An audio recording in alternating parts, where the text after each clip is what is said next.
ये कहानी बाप के लिए आपका नज़रिया बदल देगी। आकाश अपने पिता के हमेशा टोकते रहने वाले स्वभाव की वजह से उनसे काफ़ी परेशान था। रूम का पंखा चालू करके कहाँ गए थे? सुबह हो गई फिर भी लाइट क्यों चालू रखा है?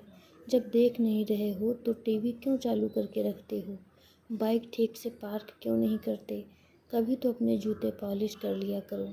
सुबह जल्दी उठा करो। कितने आलसी हो गए हो। कभी जॉगिंग नहीं करते। दिन भर में न जाने आकाश को क्या क्या पापा से सुनना पड़ता था। अभी बच्चा थोड़ी हूँ मैं, इतना बड़ा हो गया हूँ।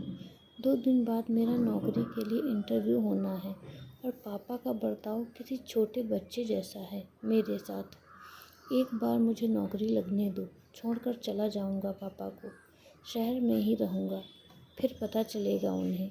अभी कमाता नहीं हूँ ना, इसीलिए फालतू की चीज़ें सुनाते रहते हैं। पापा से नाराज़ आकाश के दिमाग में कुछ ऐसे विचार चल रहे थे।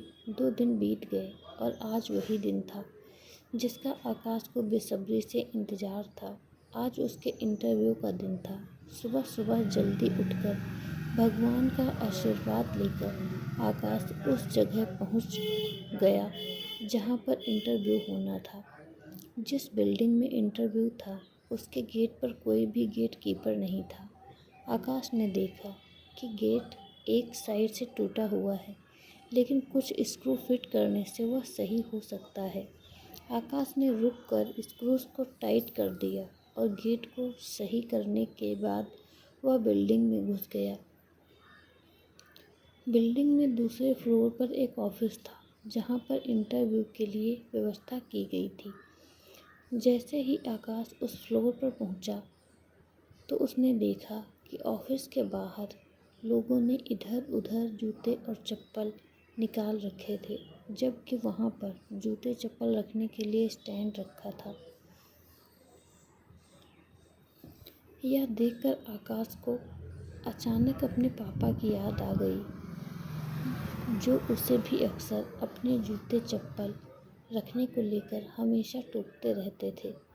आकाश से रहा नहीं गया और उसने बेमन से ही लेकिन उन सभी जूते और चप्पलों को स्टैंड पर अच्छे से रख दिया। अंदर प्रवेश करने से पहले आकाश की नज़र ऑफिस के बाहर जल रही कई सारी लाइटों पर गई, जिनकी बिल्कुल ज़रूरत नहीं थी। सूरज की रोशनी इतनी थी कि लाइट्स बंद रहें तो भी कुछ फ़र्क नहीं पड़ने वाला था। उसने बाहर जल रही सारी लाइटों को बंद किया और ऑफिस के अंदर प्रवेश किया। आकाश ने देखा कि ऑफिस में 20-25 कुर्सियां रखी हैं, लेकिन आगे की 10 कुर्सियों को छोड़कर बाकी की कुर्सियां खाली हैं और उन कुर्सियों के ऊपर लगे 2 पंखे बेवजह ही चालू हैं। उसने फिर अपनी आदत के अनुसार दोनों पंखे बंद किए और बाकी फालतू पड़ी कुर्सियों को एक के अंदर एक रख कर साइड पर रख दिया और वहीं पर बैठकर अपना नंबर आने का इंतज़ार करने लगा। एक के बाद एक सभी कैंडिडेट्स का इंटरव्यू होने के बाद जब आकाश का नंबर आया तो वह थोड़ा सा नर्वस लेकिन निडर होकर इंटरव्यू लेने वाले के पास पहुंचा। इंटरव्यू लेने वाले ने उसे अपने पास रखी कुर्सी पर बैठने के लिए कहा और थोड़ी देर तक दोनों में कुछ भी बातचीत नहीं हुई। फिर इंटरव्यूअर ने आकाश से पूछा, कल से नौकरी ज्वाइन कर सकते हो क्या? आकाश की कुछ समझ में नहीं आ रहा था कि यह उसके नौकरी पक्के होने की कंफर्मेशन है या फिर कोई ट्रिकी सवाल। बाद में इंटरव्यू लेने वाले जब सैलरी और क्या काम करना है ये बताया, तब आकाश को यकीन हुआ कि उसकी जॉब पक्की हो गई है।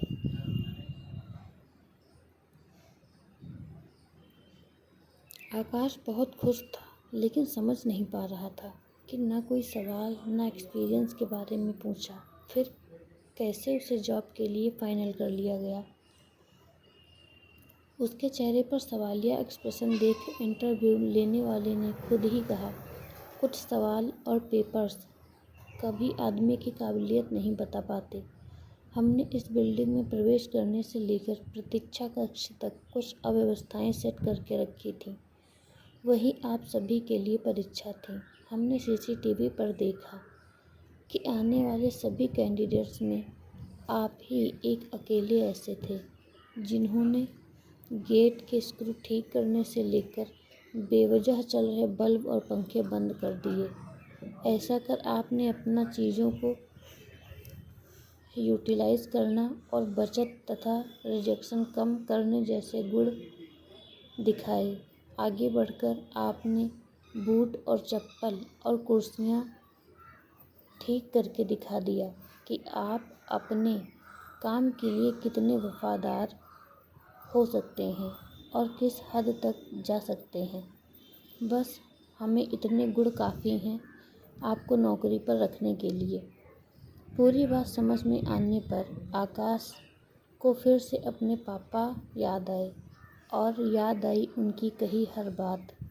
लेकिन इस बार उसके मन में कड़वाहट नहीं थी, क्योंकि उसे आज समझ में आया था कि पापा ने उसके लिए उसी मूर्तिकार का किरदार निभाया था जो अपनी मूर्ति को सुंदर और कीमती बनाने के लिए उस पर कितनी बार छीनी और हथौड़ी चलाता है।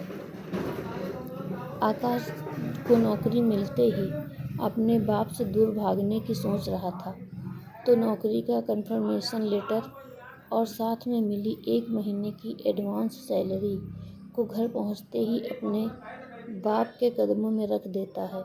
उनसे माफ़ी मांगते हुए कहता है कि पापा, मुझे माफ़ कर दीजिए, मैं आपको समझ नहीं पाया।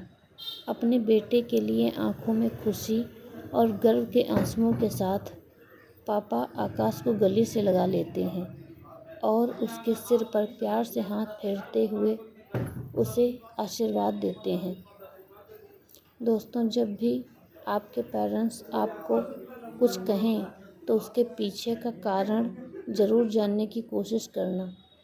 एक बार आप अपने लिए गलत सोच सकते हैं, मगर आपके पेरेंट्स नहीं। यह कहानी आपको कैसी लगी हमें कमेंट करके ज़रूर बताएं। मिलते हैं अगली कहानी में, तब तक के लिए धन्यवाद।